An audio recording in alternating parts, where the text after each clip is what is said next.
Hello friends, आप सभी का स्वागत है स्टडी फॉर आर्ट्स में। आज जो हम बात करेंगे जब चैप्टर 17 के वैकल्पिक केंद्र के पार्ट 2 की बात करेंगे, जिसके अंदर हम देखेंगे आसियान।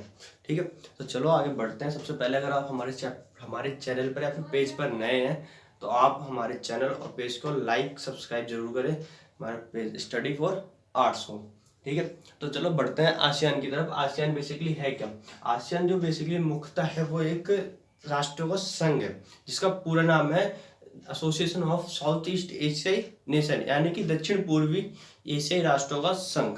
ठीक है, जिसकी शुरुआत कब हुई थी? 1967 में बैंकॉक घोषणा पत्र पर हस्ताक्षर होते हैं 5 देशों के साथ। वो 5 देश होते हैं मलेशिया, थाईलैंड, सिंगापुर, फिलीपींस। ठीक, इस साल लगभग ये देश होते हैं। इनके बाद इन्होंने स्टार्ट करते हैं, इनके कुछ समय बाद एक 5 देश और आके मिल जाते हैं। वो देश होते हैं Brunei, Darussalam, Cambodia, Myanmar, Laos, ठीक, और वियतनाम।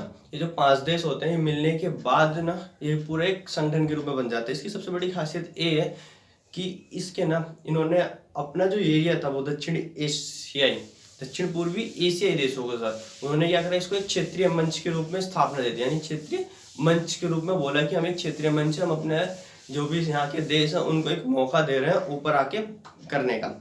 ठीक, इस चीज़ की होती है। लेकिन होता क्या है कि ये लोग कई तरीके से बढ़ते हैं आगे। इनकी जो अर्थव्यवस्था होती है वो क्या होती है कि सबसे तेजी से बढ़ने वाली अर्थव्यवस्था भी बनती है इनके देश।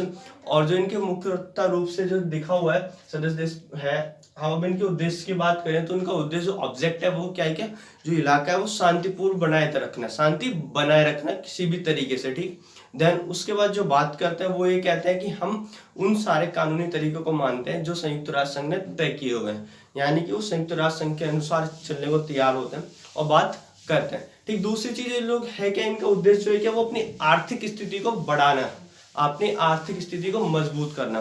ठीक, ये लोग आर्थिक स्थिति के साथ साथ अपने सामाजिक और संस्कृति को भी ध्यान में रखते हुए उसको भी आगे बढ़ाने की बात करते हैं, उसको भी बढ़ाना तय करते हैं। ठीक, ये लोग होने के बाद इन लोग करते क्या है कि एक विजन रखते हैं कि 2020 तक विजन तक आते आते क्या करना है। ठीक, लेकिन उन्होंने करते क्या कि एक ना दूसरी चीज है आसियान वे की बात करते हैं कि आसियान शैली है क्या।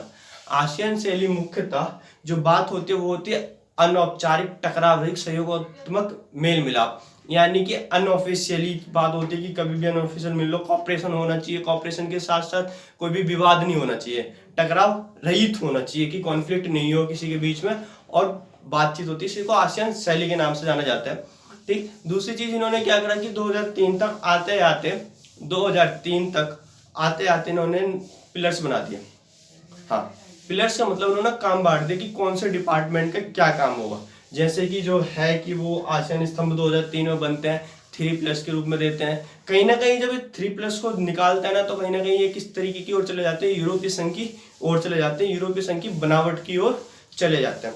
ठीक, ये चीज होती है। अब जब ये चीज होती है तो होता क्या है कि जाने के बाद इन्होंने जो सबसे पहला जो होता है वो पिलर बनाया था, वो था एक पिलर था आसियान सुरक्षा समुदाय। ठीक, कौन सा? आसियान सुरक्षा समुदाय, जिसका मुख्यतः जो काम था वो ये था कि जब भी आसियान के देशों में कॉन्फ्लिक्ट होगा तो उस कॉन्फ्लिक्ट को शांतिपूर्ण तरीके से क्या करना, उसको शांतिपूर्ण तरीके से निपटारा करना, ताकि वो जो कॉन्फ्लिक्ट है या फिर जो भी विवाद है वो सैनिक रूप ना ले ले। जब सैनिक रूप ले लेगा तो क्या होगा, युद्ध होने के आसार ज्यादा हो जाते हैं, लड़ाइयाँ होने के आसार ज्यादा हो जाते हैं। ठीक, उधर होने के बाद दूसरा जो स्तंभ है वो ये था कि आसियान आर्थिक समुदाय की बात करें तो इसका जो मुख्यतः काम क्या था कि जो आसियान के देश थे उनकी आर्थिक समृद्धि किस प्रकार